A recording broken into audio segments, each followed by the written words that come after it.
in this tutorial session, we're going to look at a few other surface modeling tools, particularly the tween command. We're going to look at tweening curves and tweening surfaces, working with construction planes still.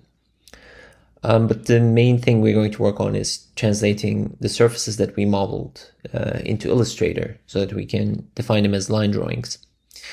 So I'm going to show you a few more surface models, and then using the make 2D command, we're going to prepare some line drawings, and we will try to organize them in different line weights, different line styles, so that you can also work on developing nice drawings of your surfaces.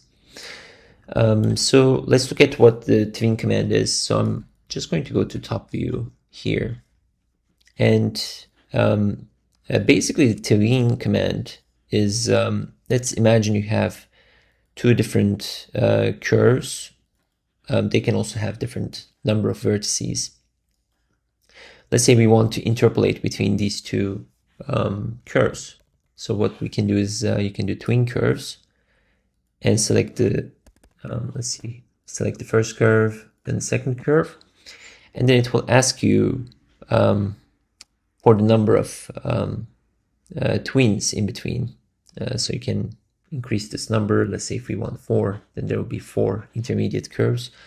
But you can see that the curve on the left is becoming the curve on the right, right? So it's trying to interpolate this sort of information. And we can use this to actually model a lot of surfaces, but also have some control over them. So I'm just going to show you a few examples now. So let's move to, I'm actually going to just hide these in the default layer for now. So let's switch our layer. And let's say that we are going to start with a polyline. So I'm going to draw this sort of zigzaggy lines, and we can do arrays. So let's say we want to have 6 of these in the X direction. I can just make copies of them, join them. And so I have basically this, actually we can work with maybe something simpler. Let's actually start with less control vertices. So I can actually select these vertices and delete them, and that will give me like less folds basically. And the next thing I want to do is translate this into somewhere else. So for instance, we can actually do this in orthographic view still. So let's assume that you want this section to go to like a different section. Let's say our second section is something like this. So I can just offset this towards both sides, and I want to draw this sort of zigzaggy lines. So we can do divide of these edges, and I want to divide it into 6 points, so that now you can actually plot this secondary section. So we can have a hypothetical section, let's say. So I'm hiding the curve that I developed and deleting this, and then visualizing it again, and pushing this outward a bit and pushing it down. Let's say we're going to organize it at an angle, or you might be tracing from an image as well, so you know what the section is going to look like. And I'm going to make another copy of this curve here. I'm going to stretch it down a bit and then move it out, move it up.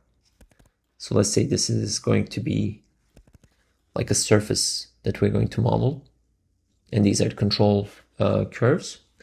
You can first do tween, and you can see that it actually interpolates the information very nicely, and it gives you intermediate curves. So I'm just going to keep it at 2. Go from here to there as well. And one nice thing about this one is that our curves are actually matching in terms of vertices. So what if, let's say you have something else here. Let's say this vertex doesn't exist. So if we tween between these now, you can see that the fold is kind of transforming into something else as well. Or let's say we delete one more, and I can do tween. So we'll try to mitigate this information. Let's try this side as well. So you can see that it's trying to make this section go to that section. I'm going to keep it at this one for now. So let's see, that's kind of the section information we have. And then I can do loft. So I'm just going to loft all of these curves, and I'm using straight sections. And that's kind of the shape that I get basically. So I'm going to move this into another layer. And let's say that this is something that we want to develop, or if you're not happy with it, you can just reapply the same, steps, change the sections as well.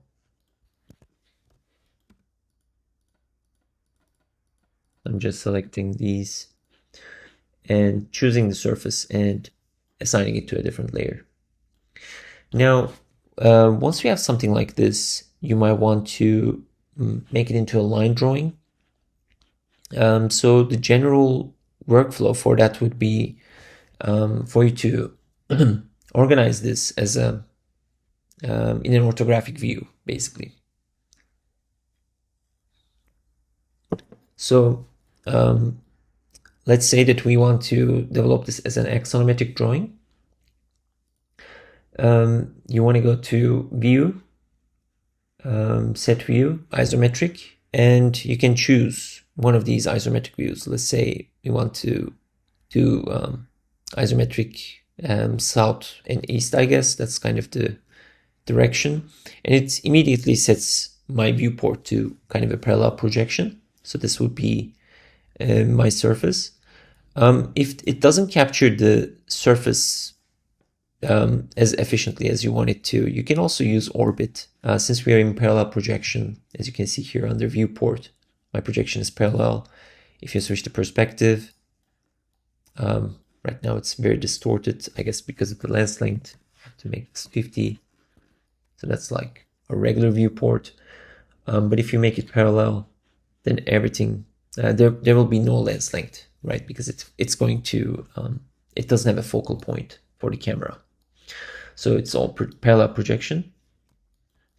And using this, we can actually start developing line drawings. But first, before we do that, let's actually look more into the tween command. So we looked at tweening curves. You can also do it for tweening surfaces, actually. So let's, I'll just move this aside. So let's look at a bunch of these surface options first. Then we can look at drafting maybe. So we just like interpolating between curves, we can also interpolate between shapes or surfaces.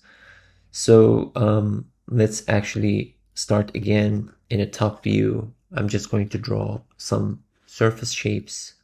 Let's say I have a shape like this, and then we can actually grab this surface, and then let's say we're going to interpolate this in a different direction, at a different height, and a different angle.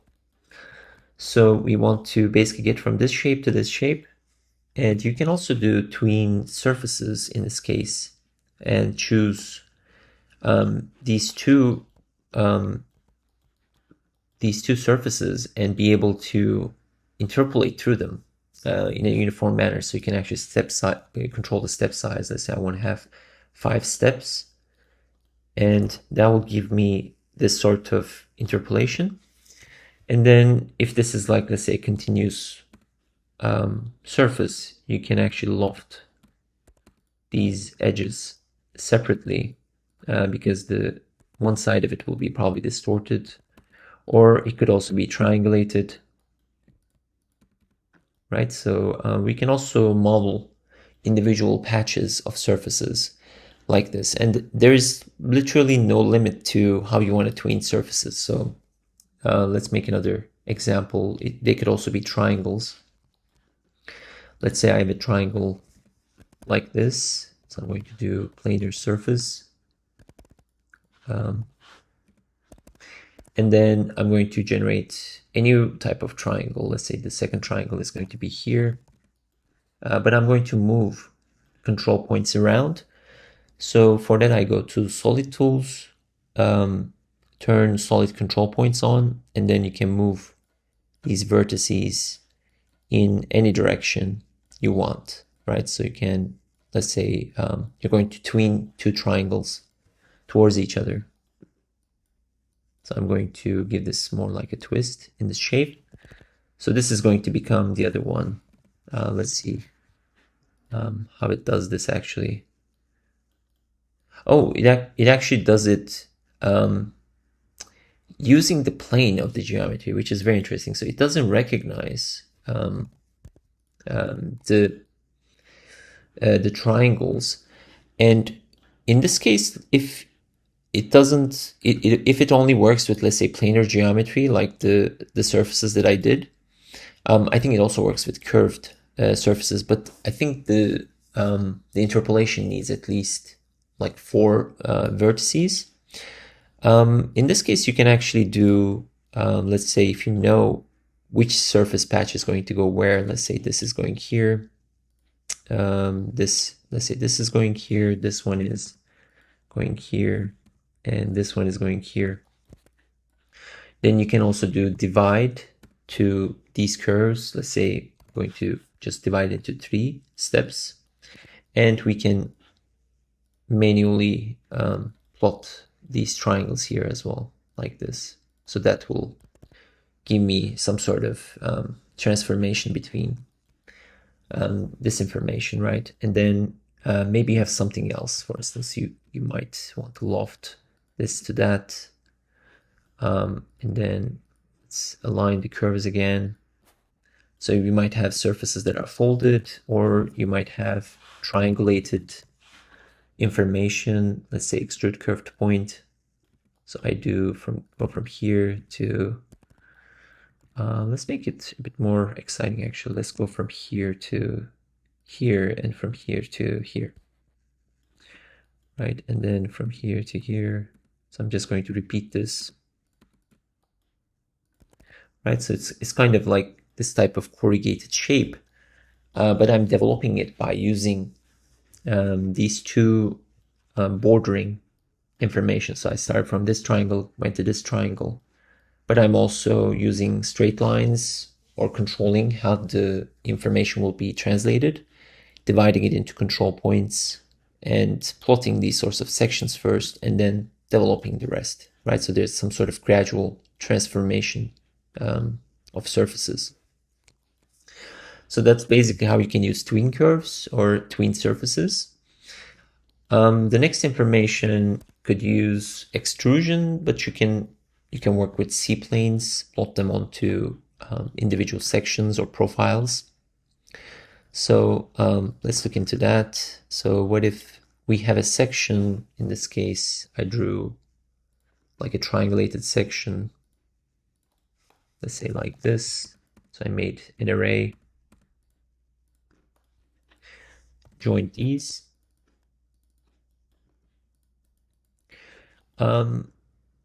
Now we can actually do a bunch of things here, which could be very interesting. So let's say that we want to carry 2-dimensional profiles onto 3-dimensional planes. How do we do that actually?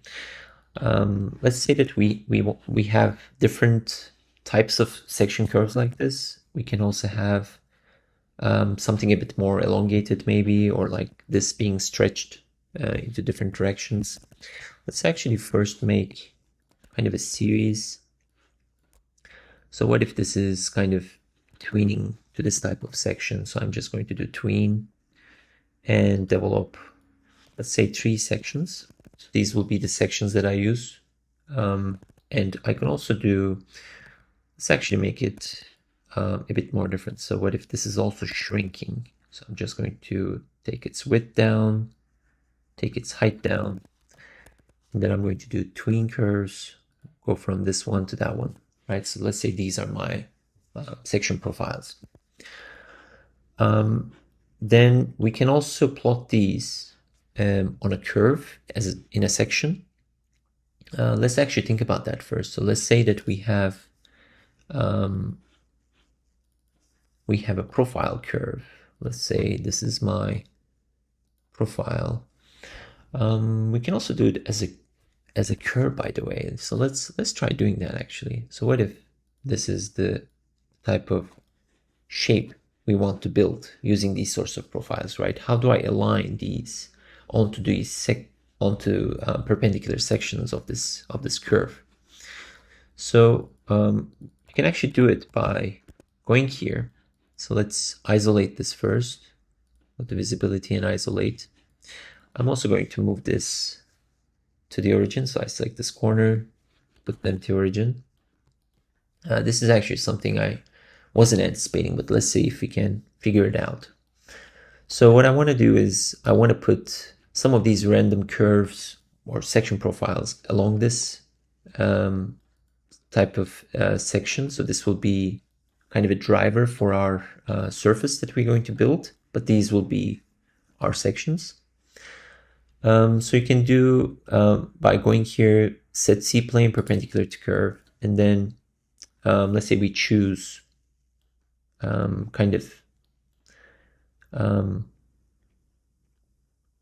perpendicular construction plane. Then you can do orient, select your object, and select your reference point. So let's say we go from here to here to here, and then I can go to origin. It's actually going to make it, let's see, we might be able to do it like an orient curve to edge, orient on curve. So this is what we want to orient. So I want to orient it and select orientation curve. I think it needs kind of a guide, which is very interesting. So let's go back here. Maybe we can actually draw those 3 points. So for instance, if you look at here, I can actually plot these sorts of guide curves for my constructions. So let's say this is how I'm going to orient my curves on the C plane. So I'm basically drawing this sort of like a T-square, basically. So when I come here, let's say if I place this plane, I can do orient 3-point, choose any of this geometry, and then choose these 3 points. So I'm going to do this point, and this point. Now if I come in here, I can do 0, and then place this information orthogonally. So I can do it clockwise or counterclockwise, but you can also do it like this. So that places basically the profile that I wanted to place onto the geometry. Now if this is mirrored, you can also do mirror and delete the other geometry, and this is basically not needed anymore, right? So it's just like an orientation. Let's try to do this again. So I'm going to move, let's say, along this section. So I'll do orient 3-point. Let's grab this one. 1, 2, 3. So I'm basically selecting kind of a reference from the geometry I want to translate onto the section. And then I go here, use 0, and then holding shift, I basically enter these 2 new directions or points until I find, let's try that again. 0, 1, 2, 3, and then 0, 1, and 2. So we want this to be aligning with these, right? So you can see that these arrows are kind of facing up. This is also facing up. Let's do one more. Like this would be a great exercise for orientations. Orient 3-point. I'll grab this one this time. So these 1, 2, 3 points, they're my references. And I basically, in order to grab this point, you can also use 0 on your keyboard, which is the origin. And then use the Y and the X direction of this plane. to orient it onto a new construction plane, basically. And I'll just grab, I think, one more, which could be this one. So orient 3.1, 2, 3. Then put it here, 0, 1, 2. Now, this curve is kind of stationary, so you can see we kind of have these section profiles, but you can also move them around if you want this boundary to be a bit more different. You can also go back to any of these C-planes when you're constructing the surface and move things around. Let's say this is here as well. So again, the curve is just to guide our section, but then these will be kind of the drivers for the profiles. So once we have this, then we can actually do extrude curve, and I actually want this to extrude, not in this direction, but maybe in another direction, maybe downward. You can actually either enter this manually, so you can do extrude curve. So I can extrude it this way. That's basically the normal direction of that C-plane where the profile lies.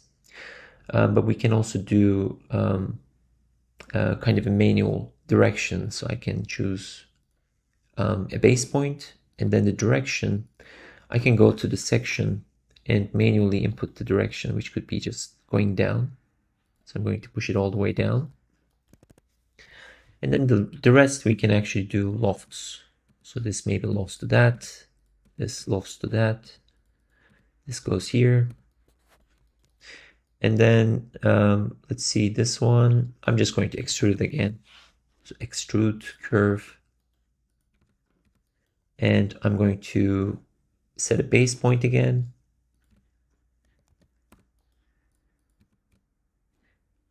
Set base point, but the direction, I want it to be horizontal. So again, we can go to the section view, put horizontal vector, and just extrude it in this direction.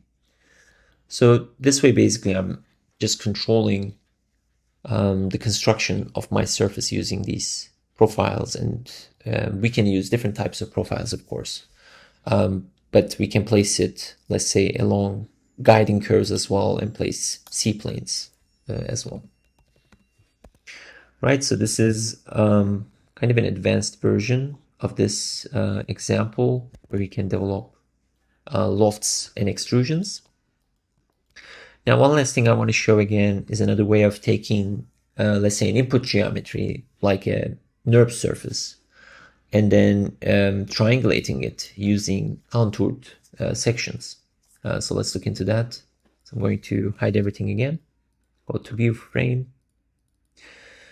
So for this one, you can actually start plotting some curves. I just go to the NURBS curve. We can start horizontally. Let's say we have a section like this. Maybe this section is moving up or down. Maybe this transitioning to something else midway, and then shrinking down again. So I also have some sort of section information, but I'm going to spread these curves around and move them a bit. So let's space them out a bit. And then, so these are kind of my section profiles. I'm actually not fond of this section, so let's make it slightly, maybe like that. So we have like a fold inside of that section. So I'm spacing them out, but also let's make one more section here. Maybe this is a bit like stretching outward. And then I can have another one stretching inward like this. Right, so these are kind of sections of a surface we want to build. So I'm going to loft from these corners. And for this one, I'm going to start with normal so that we have something that is a bit more fluid. So I got a surface like this. But the goal is not to build this out of the NURB surface. The NURB surface is basically very smooth. What I want to do is actually rebuild this out of triangles. So for that one, I'm going to go to this layer 5 and first do a contour. So we can select a corner base point and then the direction and a distance. So let's say we want to use intervals of 10. We can also change this to another number. Let's say this could be 12 or 15 if we wanted to. So we will have less sections basically. And then the next step is basically you look at these and then you divide them into. So the number of segments would be, I mean, if you enter a number of segments, all of them will be divided into equal numbers. So if you do 10, for instance, they will all be divided into 10 points. But you can also use this length option. So it will actually distribute these points in a more balanced manner. So let's say these are my points. Then I can switch on to another layer and start with triangulation. So I can do this sort of triangles and then just build them on the go. So I'm just going to go to wireframe and you can do extrude curved point and try to find the closest triangle and kind of follow similar constructions. So basically I have this triangle here. This triangle is kind of mirroring. So we might want to continue with that logic. So this one goes here, this one goes here, this one goes here, this one goes here. And then we can also have, let's say when the information is changing, the triangulation can also start changing. So maybe we connect this corner.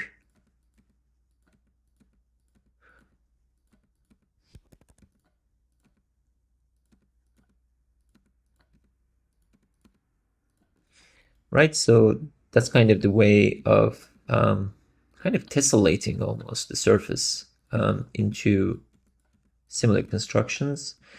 And you want to follow the kind of same movement or the same type of tessellation. And for this one, you might want to be careful because sometimes you can also grab kind of a near point along the curve if you want to snap to these points individually.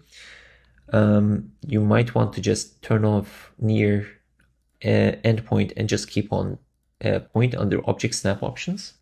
So this will allow you to just grab these points for snapping. So we want to build these triangles in a seamless manner, basically. Right, so it takes a while, but you get used to building the triangles, or this command is very efficient in kind of building these sorts of surfaces. So let's see what we have done. We are basically triangulating the NURB surface. So I have like a bunch of information here. Actually, I have the NURB surface. I have the contoured curves, the points that we extracted, and the triangles. So there's a lot of transformation happening here. I'm just going to finish this because we can use some of these surfaces to look at the second part, which is about how do we make drawings out of these geometries.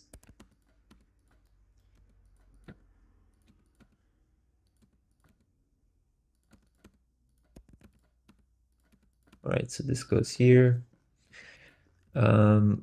I'm actually following kind of a random connection just to make it a bit more articulated.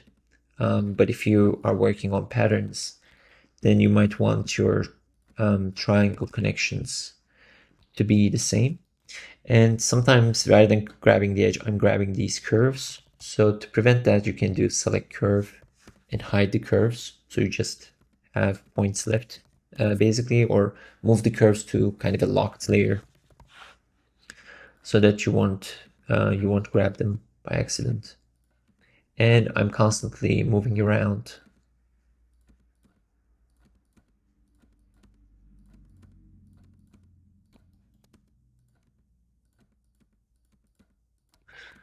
Okay, so this would be the last one, I think.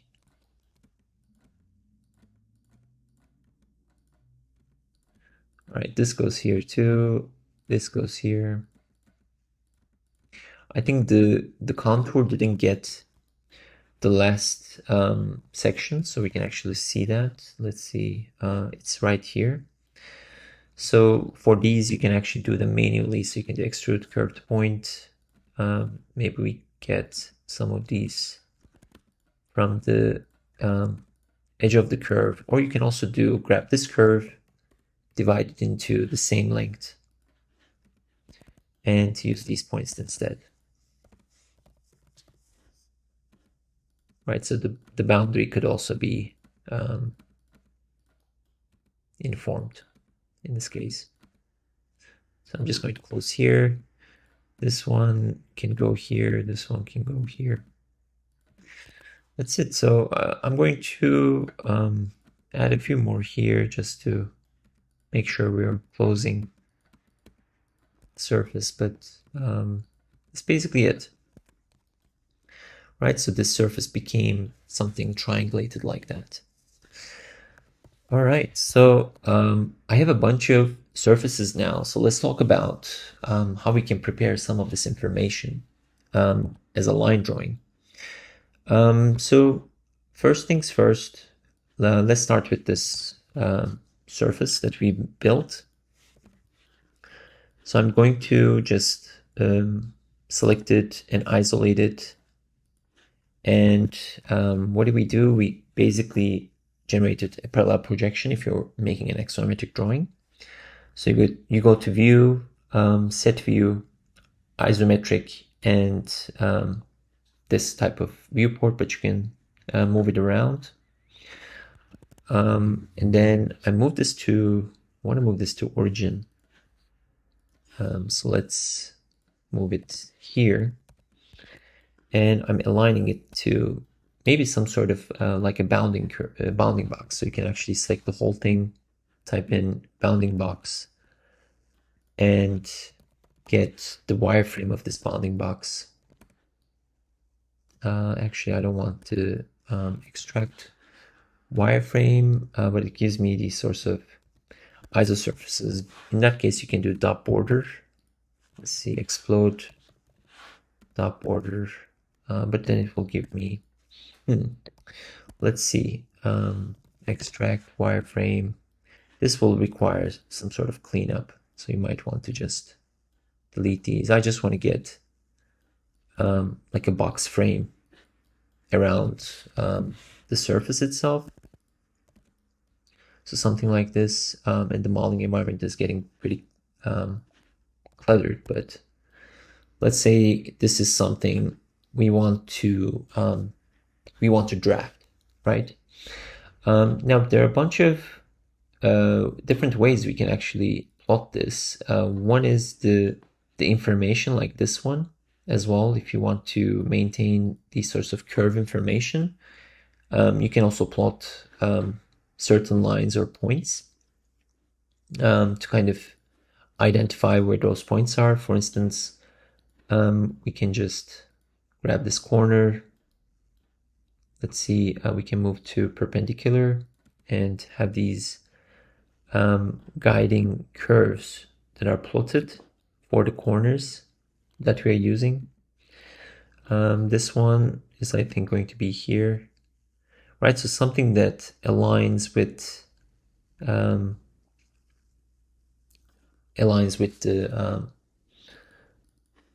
information that we have for these sections.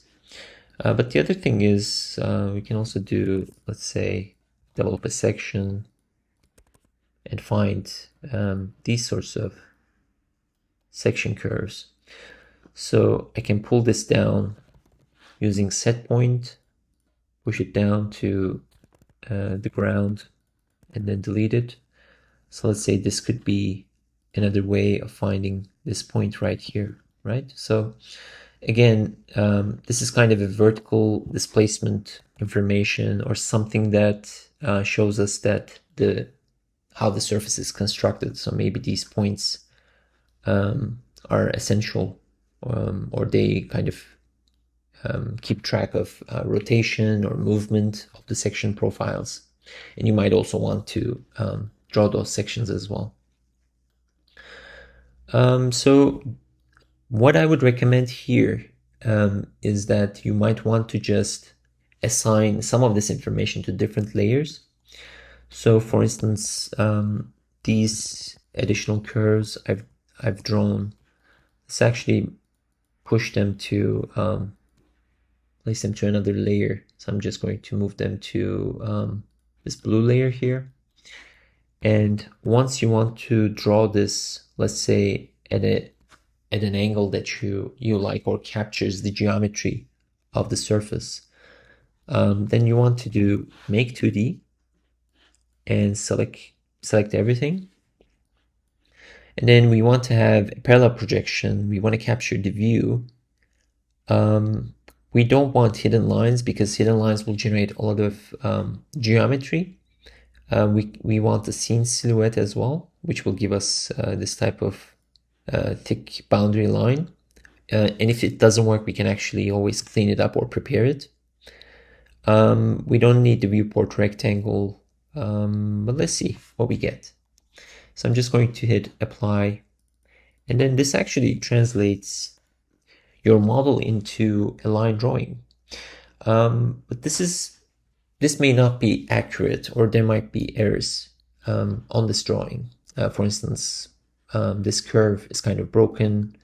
So what I want to do is kind of maybe clean it up or connect it as well. But one more thing I need to mention is you might want to save your viewport, because we're also going to overlap some sort of view capture with this line drawing. So you might want to come here, right click, set view, named views, and save this as a named view. So call it my drawing. So that is saved. So if you mess this up, go to any type of angle. If you double click on this, it will basically pull up the same viewport. So that's how you want to work with, so that you can keep track of the angle that you created the drawings as much as the images that we're going to use. So again, this one, we wanted to have the scene silhouette, but it seems like it's not captured. So I'm just going to close this. So we might want to add some more of this information. For instance, let's go to our make 2D layers and see what we have. So we actually don't have the individual layers. So this is scene silhouette curves. I guess they're custom colored. So we can actually do select color and grab all of them, assign their layer here if you want to, or we can do this in Illustrator as well. So that we differentiate their layers. But this one, I want to explode it first. Let's see, maybe ungroup. All right, and then do fillet. So I want to fillet this corner to this corner. Let's see, where we do extend. So if you have some lines that are missing, you might want to draw them. The other thing is we would need kind of a silhouette. So what I want to do is these green lines will basically become dash lines. And then we can basically have the profiles coming up. So for instance, these curves could be very thick with the section profiles being kind of visible. So if I hide this, you can see the red lines are not too visible, but maybe we want to trace some of this information. So I can just hide this.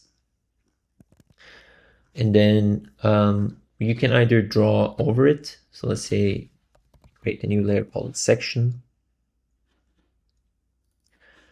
And I want this section lines to be visible. And if you want to see somehow like what you're doing, you can always go to properties and assign some sort of viewport properties. For instance, if I do a print width and give it some large thickness, and then right click to viewport and do print preview, it will actually show me what I'm plotting right now, right? So if this is something we want to see, how the surface is being constructed, we can actually, let's see, goes from here to here to here, right? So those are the profiles that I want to use. We can actually show them. So I have a bunch of surfaces overlapping now. Let's actually push this out a bit. Always organize your file when you're working. So let's see, how do we get this out? I'm just going to go back. Let's move this out a bit so that we can work on it here. And then create a new layer. I create a new layer here, call it section. Gave it a thicker line weight. This purple, I don't think we need it to be thick. So let's say print width. It's actually default. So we have some thick line weights here. I don't think it's going to affect us as much. We can just select the group, hide everything else, move to section layer, and then print width was set to a large value, like a thick line weight. And we can start plotting these lines again.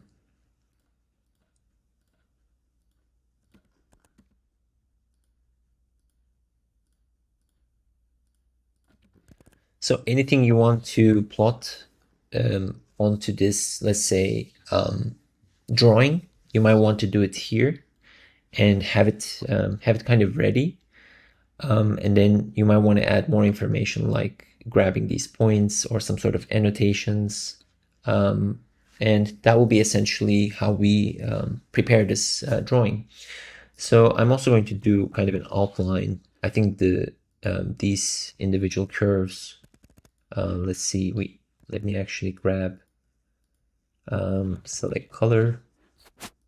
Let's hide everything, hide this as well. So I think this is kind of the boundary that we want to keep as a silhouette as well. So I can just add these two new lines, hide these, and join these so that this becomes kind of one silhouette. So I can give this a thick line weight, highlight the sections if I want to, and then kind of work on the styles for everything else. So I'm going to grab everything, go here, File, Export Selected, and this is where I basically give it kind of a line drawing. So let's call this my axon. So I'm just, we are not working with scale yet, so I'm just going to export a snapshot of the current view. But if you wanted to output a scale drawing, you can also preserve model scale. So in this case, you need to change your units, and then you can also directly scale the drawing down before you export it to Illustrator.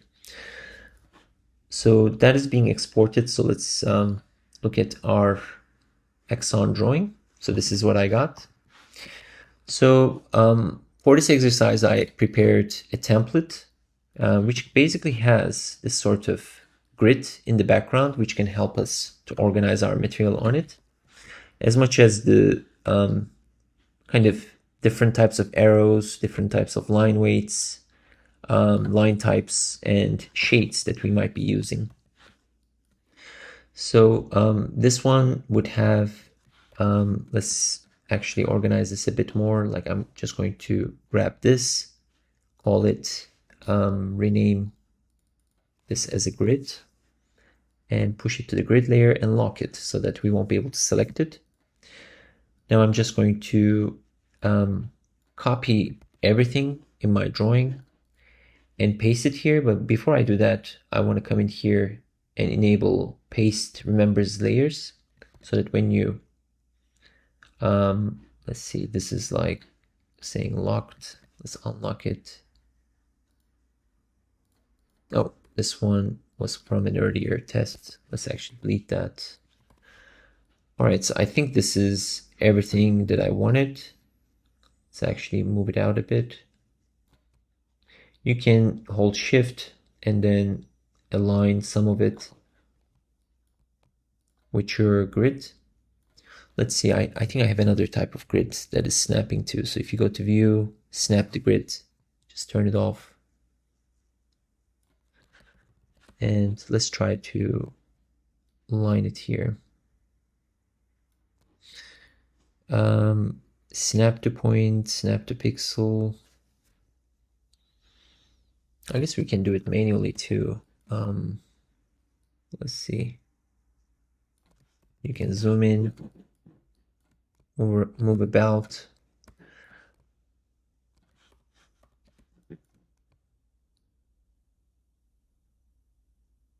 All right.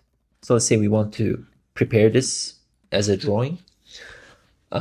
So first thing I'm going to do is you can actually choose a color and then go to Object, select Same Appearance. That will basically grab everything with the same color, same line weight, same visual style. And you can assign them to different layers here and turn them off. So the first thing I do normally is to select everything that is on the same color scheme or layer and differentiate them or separate them into different layers basically. So it's giving them default layers. It's also registering some of the line weights, which I really like. So you can actually do some of this line weight operations even in Rhino before moving here, actually. This one is here. And this is basically the remaining stuff. So we can just keep them as is. So what I like to do is first start with some sort of line weight hierarchy. So I want these to be kind of a light dash. So I can use the eyedropper tool, and I is the shortcut for that. And you can just grab some of these line weights.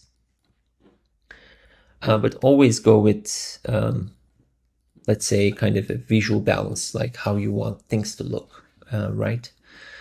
The next thing is we want to have the boundary as a black line, but very thick. So I'm just going to use this for that. The section lines, maybe we include them later. Let's see where these lines are. So that's layer number 7. We can make them another color as well, or like a very light line weight. And then you can give them a black stroke. Black stroke, and you can also assign custom line weights here. These I think should be the same. So let's see if you want to copy some of the visual properties of something else. Let's see, I grab this, select same appearance, and then using the eyedropper tool, I grab this line, so it immediately copies its properties. So this one was the boundary. Let's see, let's hide that. If you have assigned kind of a line weight to certain layers, you can also hide them. These two, I want them to be dashed as well, so let's keep them dashed. And this boundary, let's keep it black.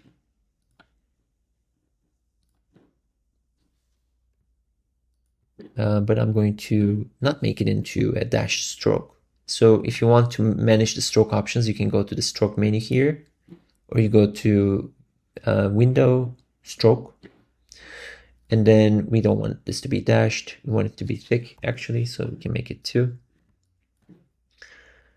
All right, so it's kind of taking some shape, right? So we have, I think these are too thick. So might as well just reduce the line weight on those, so we can make it 5. So I just want it to be somewhat thicker, but not as thick as the boundary. So the boundary should be the thickest. And then some of these points we can actually annotate as well, which I'm going to show in a bit.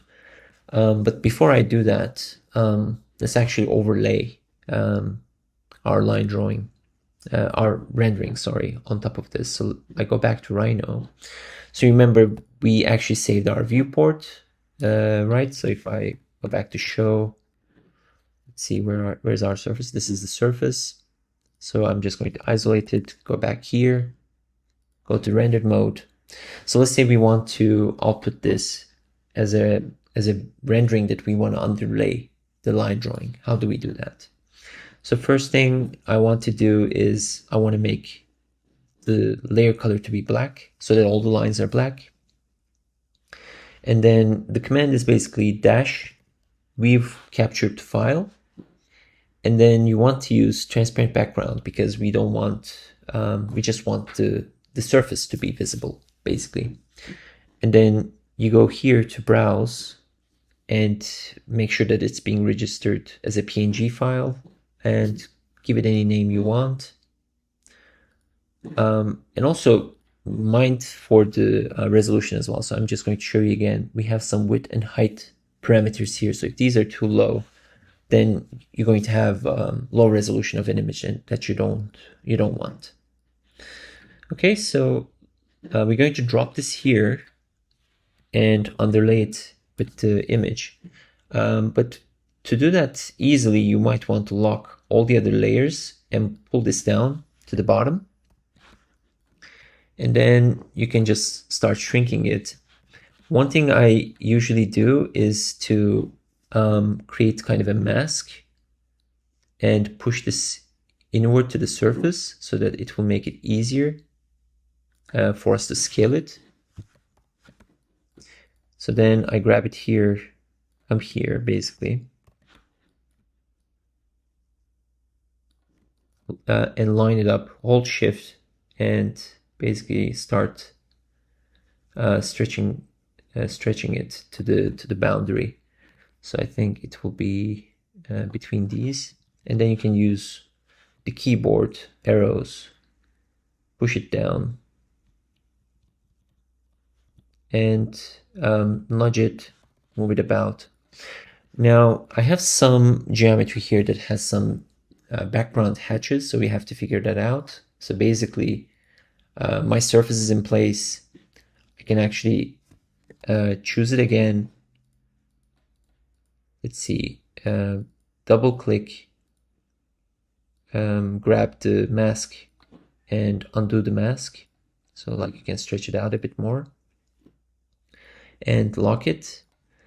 Then what I want to do is select, let's see, select everything on this, but I think it's these geometries here that you can see there are some fills that are left. So we can just choose all of them and make sure this is the background fill doesn't happen. So I'm just going to choose these objects.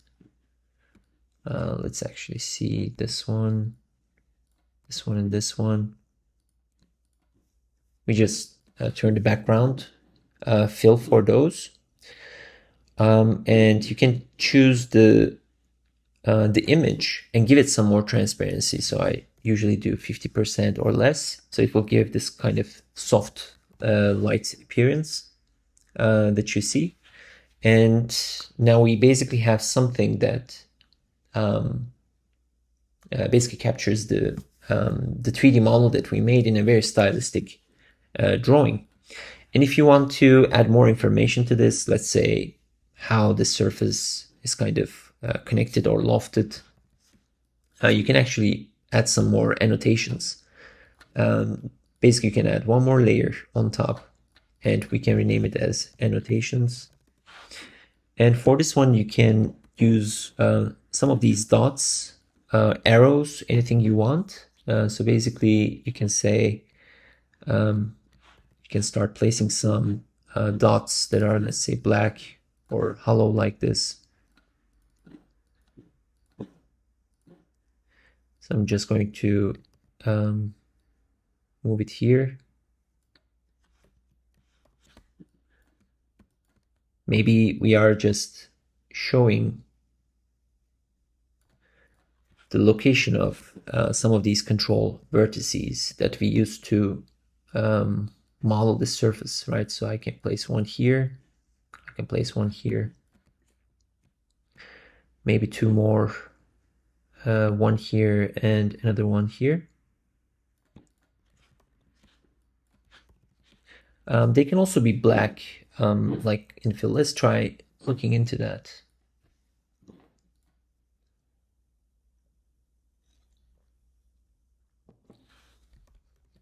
That is actually not too bad, but I leave it up to you to develop your own visual style. You might actually do a better job than I do. Everybody has a different preference when it comes to visuals. But you can also use, let's say, arrows. You might want to draw them here too. Let's say to show some sort of operation. And you can add arrows in the stroke panel as well. So if you go here, choose arrowheads. So showing basically that this is kind of displaced. Normally you can do, we can also do, let's say, if there's some sort of displacement, maybe this point became that point. So this is maybe filled, right? So it's kind of showing something being lifted up. I can also do something here in a similar way.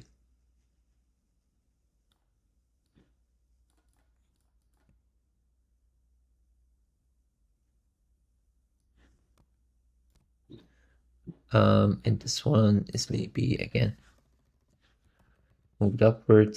Let's see, let's push it out a bit more. You can also draw curved lines. Let's say there's an overall direction of how our surface is kind of flowing. So this can also be, let's say, another arrow. I'm drawing like way too many arrows on this, but I guess you get the point.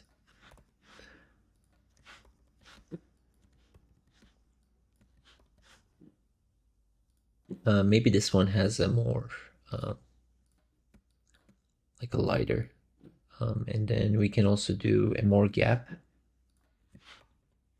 Okay, so just basic information, basic styling, but I try to cover different ways of modeling surface geometry in Rhino, and how to translate that information onto Illustrator and keep very simple, very elegant line drawings, so that this will be, of course, open-ended. You can stylize them in any way you want.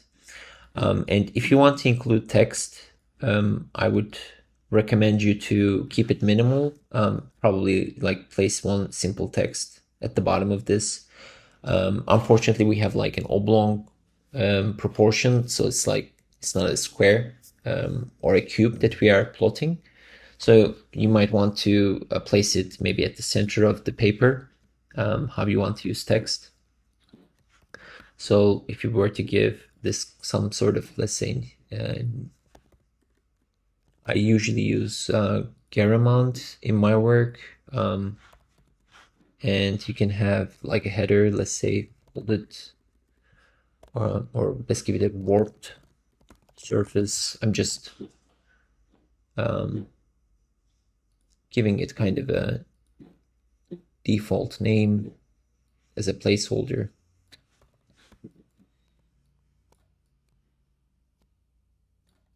And then if there's some sort of parameter for this, let's say, you can write 3 sections, and you can keep this italic or regular, something that is lighter. So the basically the title will be thicker, the subtitle will be lighter, and then you can basically play around with line weights, shadows, view captures, but this is kind of the simplest way you can draft one of your surfaces, basically.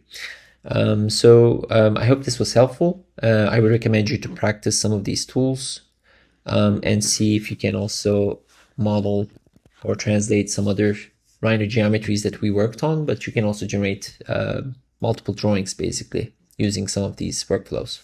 I'll see you in another tutorial session. Take care.